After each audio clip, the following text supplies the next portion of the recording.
When you are faced with a challenge and you are emotionally distraught, how can you make sure that you are still managing your resources and still managing your day-to-day so you don't get too far behind? If you want to know exactly what happened to me over these past few months, stay tuned, because I want to be completely transparent about how I allowed my state of depression to knock me off track financially. Stay tuned. The Debt Demolisher TV with Sophia Melone. Hi everyone, it's Sophia Melone, the Debt Demolisher, here to bring you the tools, tips, and tricks to help you manage your financial baggage the right way. Today, I want to have a transparent conversation with you about where I have been in my finances personally, especially after facing such a severe time in my life, mentally, emotionally, and from a faith standpoint. So I have been caregiving for my mom for a really long time, and there has certainly been some hardship in my journey in this year alone. I was saying to myself that 2021 has been the hardest year of my life. The hardest year of my life. I hit a mental rock bottom in this year because of the experiences that I had, the trauma that I've experienced throughout my life, and even still what I'm navigating through until today. So even though I have had success recently in getting myself out of debt, learning how to build a reserve, learning how to grow my wealth funds, learning how to navigate my finances while managing two households, I hit a state of rock bottom. And I hit a state of rock bottom mentally because of what was happening. So I'm sharing this story with you guys is because sometimes the experiences of our life can cause us to shift off track, and it can honestly wipe us out in some cases.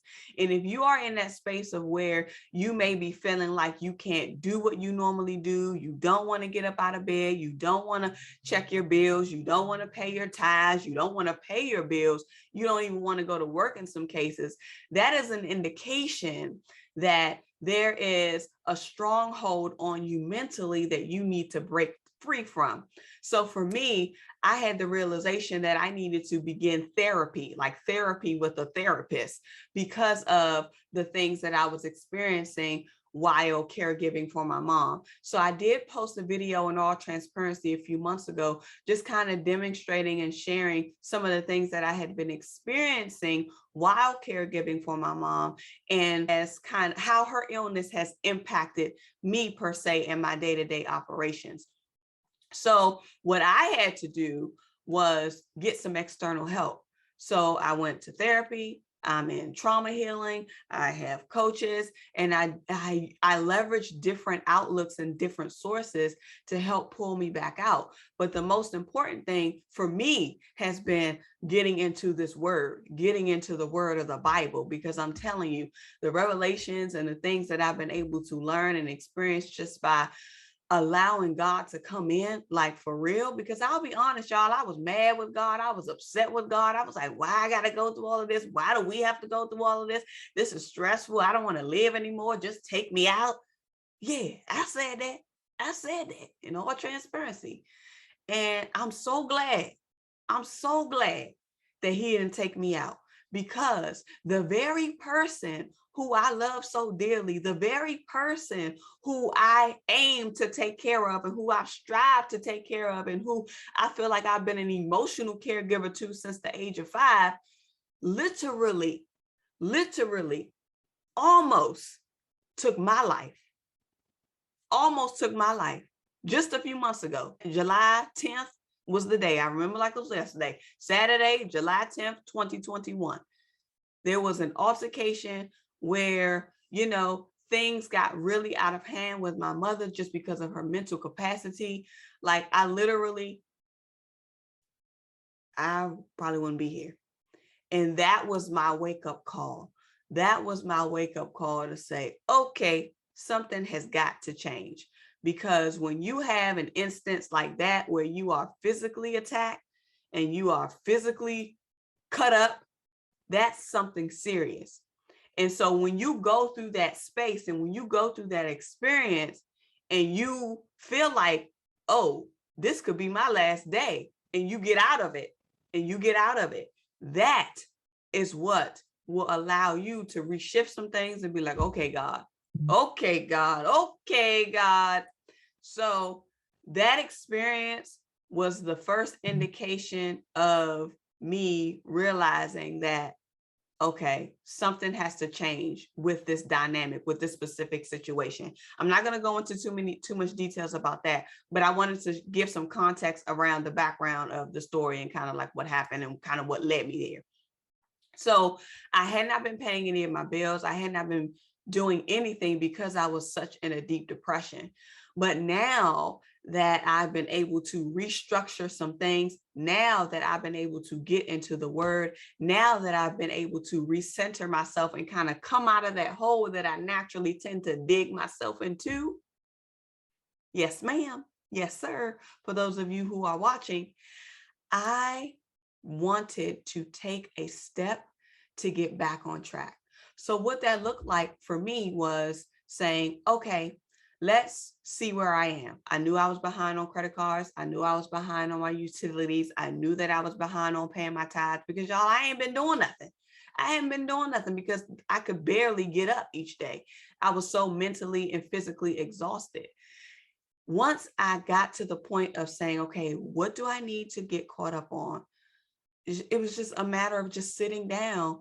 Once I was able to get mentally clear, it was just a matter of just sitting down and just making the payments, looking at my bank accounts, seeing where my money was, seeing what needed to be shifted from one account to another, seeing what needed to be paid, what can I pay in advance. And most importantly, what I felt like hit me the most, and this was another thing I said, I know that I was out of my mind if I ain't pay my tithes. I know that I hit a mental rock bottom if I didn't pay my tithes, because I pay my tithes faithfully. And I pay my tithes because I feel like for me, it's my communication to God that I trust him fully. Because there were times managing two households is not easy. There were times when income literally got stripped from either me or my mom, and God still made a way. And despite that, I still made sure I paid my tithes no matter how hard it got. So for me to be in a state where I couldn't even pay my tithes, I know that was a big thing for me. I know without a shadow of a doubt, that was a big thing for me. I hadn't paid my tithes in 2 months. 2 months. But guess what I did, y'all? Guess what I did, y'all? I went and back paid all my tithes just the other day, August the 31st. I said, let me go ahead and get caught up on everything, do what I need to do. Made my tithes payment, and I feel so much better. I feel so much like I am in that space of obedience. That's what I feel like, you know. And when it comes to hardships and when you're experiencing things in your finances, I want you guys to know that it's going to come, but it's about how are you going to bounce back from it? How are you going to bounce back from those difficulties? How are you going to bounce back from that dip? Because the dip is a part of the journey. I say this all the time. You just have to understand and identify what your process will be to get back up. First of all, identifying when you're in a slump, and then second of all, understanding what is it going to take to get you out of it. So what I learned and what I want to share with you all in terms of my lessons learned is that if you fall off, it's okay. But when you come out and when you're on your way out of that fall that you've had, make sure that you go back and you still address your responsibilities. Go back and make sure that you still honor your commitments, whether that is to God or if that is to a company that you signed on a dotted line and agreed to repay on some money that you borrowed. So don't allow your temporary defeat, because you were in that time of downfall, to keep you in a space of not continuing to want to do better.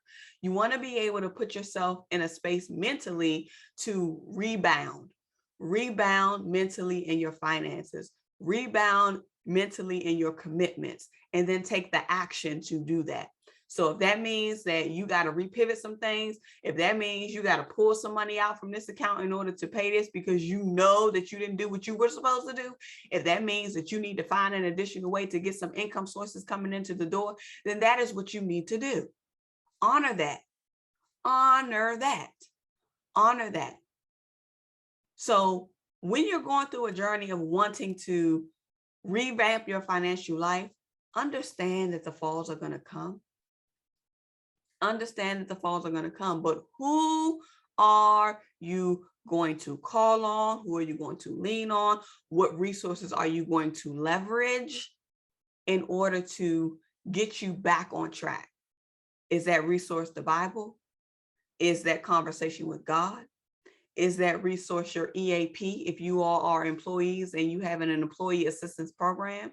Is that a life coach or a financial coach or someone that can help navigate you along the way? Is it a group coaching program that you need to get in? Is it an online course that you need to purchase? Is it just someone that you need to commune with and connect with on an intimate level that you feel like you can speak freely about where you are, that can help journey along with you to get you back on track? You have to identify your resources. I can't identify them for you. The only thing that I can do is give you options, allow you to think about other options that may be in your purview. So what I want to do is remind you guys that the strength is in you, but the bigger strength is in the higher power. Come on, somebody. Can I get an amen? The strength is in the higher power. And I just want to encourage you that even if you have your setbacks, even if you have your failures, make sure that you bounce back. So drop in the comments, what are you going to be bouncing back from when it comes to your financial journey or just in life in general? If you're a caregiver, if you have family dysfunction that you may be dealing with, if you have challenges, share that in the chat as well. I'm an open book. I have no problems with being transparent about where I am and where I stand, because I honestly believe that transparency is what will guide the way. It is what will lead to the biggest revelation for others. So I have no problem sharing my truth in the least bit. So remember that your financial prosperity awaits you, and so does your sanity. Make sure that you come back for your daily dose of financial nuggets, and I will see you guys tomorrow. Bye. The Debt Demolisher TV with Sophia Melone. The Debt Demolisher TV with Sophia